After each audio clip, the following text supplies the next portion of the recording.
بسم اللہ الرحمن الرحیم۔ السلام علیکم۔ ایک دفعہ کا ذکر ہے کہ ایک ملاح دریا کے کنارے جھونپڑی میں رہتا تھا۔ اس کے پاس ایک خوبصورت طوطا تھا جو بہت ذہین تھا۔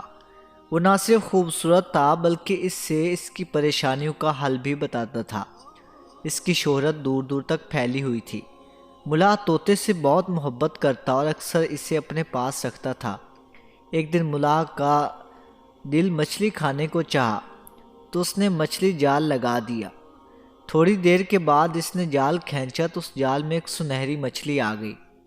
ملاح مچھلی کو دیکھ کر بہت خوش ہوا اور اس کو پکڑ کر اپنی جھونپڑی میں لایا۔ ایک شام کا وقت ہوا تو ملاح نے سوچا مچھلی کو کاٹ کر کھانے کا کوئی نہ کوئی بندوبست کرتے ہیں۔ ملاح نے چھری اٹھائی اور مچھلی کو کاٹنے لگا۔ جب اس نے مچھلی پر چھری چلائی تو مچھلی سے آواز آئی، صاحب مجھے مت کاٹو، مجھے مت کاٹو۔ یوں عام انسان کی طرح بات کرتے مچھلی کو دیکھ کر ملاح حیران و پریشان رہ گیا۔ ملاح بنیادی طور پر ایک رحم دل انسان تھا۔ اسے مچھلی پر رحم آ گیا اور اس نے اسے پانی میں چھوڑ دیا۔ دیکھتے ہی دیکھتے وہ سنہری مچھلی خوبصورت پری بن گئی۔ اس نے ملاح کا شکریہ ادا کیا۔ اسے بتانے لگی کہ ایک دفعہ ایک جن زادہ اس سے حسد کرنے لگا۔ اس نے اپنے جادو کے زور سے مجھے مچھلی بنا دیا۔ اس نے کہا جا تیری قسمت کہ تجھے کوئی پکڑ کر کاٹ کر کھائے یا چھوڑ دے۔ اگر آپ کی جگہ کوئی اور انسان ہوتا تو ضرور مجھے کاٹ کر کھا جاتا، لیکن آپ رحم دل انسان تھے، آپ نے میری زندگی پر رحم کیا۔ اگر زندگی میں آپ کو کبھی کوئی بھی مشکل درپیش آئے تو مجھ کو یاد کر لینا، میں حاضر ہو جاؤں گی۔ وہ اتنا کہہ کر اڑ گئی۔ ایک دن اسی ملک کا بادشاہ شکار کرنے کے لیے جنگل کی طرف نکلا۔ وہ سارا دن شکار کرتا کرتا شام کو ملاح کی جھونپڑی کے پاس آ گیا۔ بادشاہ کو اس کے سپاہیوں نے بتایا کہ ملاح کے پاس ایک خوبصورت طوطا ہے اور اس کی خوبیاں بھی بتائیں۔ بادشاہ نایاب طوطے کے بارے میں سن کر حیران ہوا اور اسے دیکھنا چاہا۔ بادشاہ کو طوطا بہت پسند آیا۔ اس نے ملاح کو اپنے دربار میں بلایا اور کہا کہ مجھے یہ نایاب طوطا دے دو، بدلے میں تجھے اتنا انعام دوں گا، ساری زندگی تو بیٹھ کر کھائے گا۔ ملاح بہت پریشان ہوا اور کہنے لگا، بادشاہ سلامت، یہ طوطا میری زندگی ہے، اسے میں آپ کو کیسے دے سکتا ہوں؟ مجھ پر رحم کرے، اور مجھے اتنی ساری دولت کی بھی ضرورت نہیں۔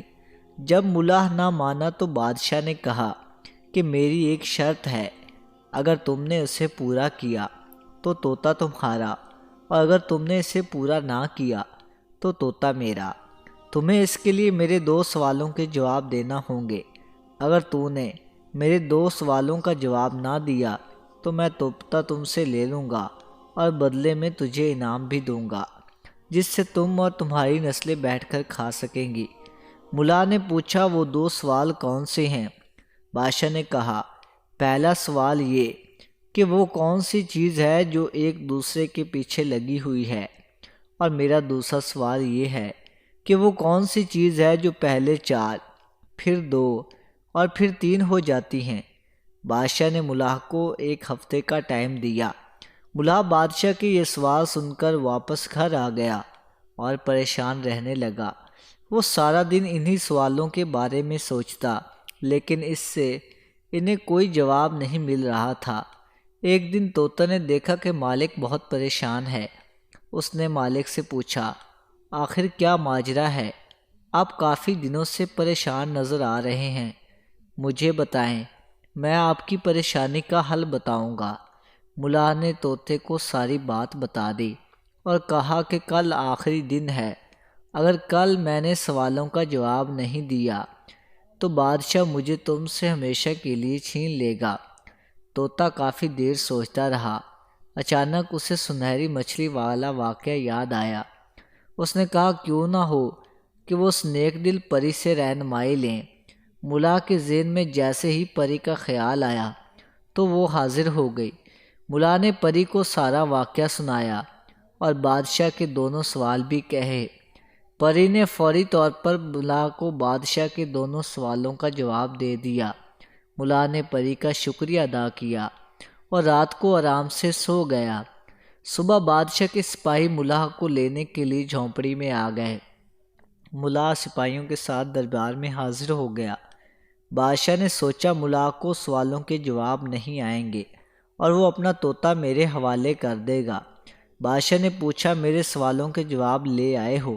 ملا نے کہا بادشاہ سلامت، آپ کا پہلا سوال تھا کہ وہ کون سی چیز ہے جو ایک دوسرے کے پیچھے لگی ہوئی ہے، تو اس کا جواب ہے دن اور رات دونوں ایک دوسرے کے پیچھے لگے ہیں۔ اور آپ کا دوسرا سوال کہ وہ کون سی چیز ہے جو پہلے 4 پھر 3 اور پھر 2 ہو جاتی ہیں، تو اس کا جواب انسانی ٹانگیں ہیں۔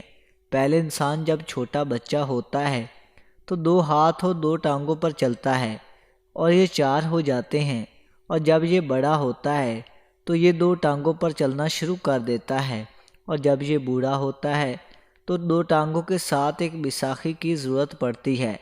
بادشاہ ملا کے سوالوں کا جواب سن کر حیران ہو گیا اور اس سے پوچھا کہ تمہیں یہ کس نے بتائے؟ ملا نے نیک دل پری کا سارا واقعہ سنایا۔ بادشاہ ملا سے بہت متاثر ہوا اور اسے انعام سے بھی نوازا۔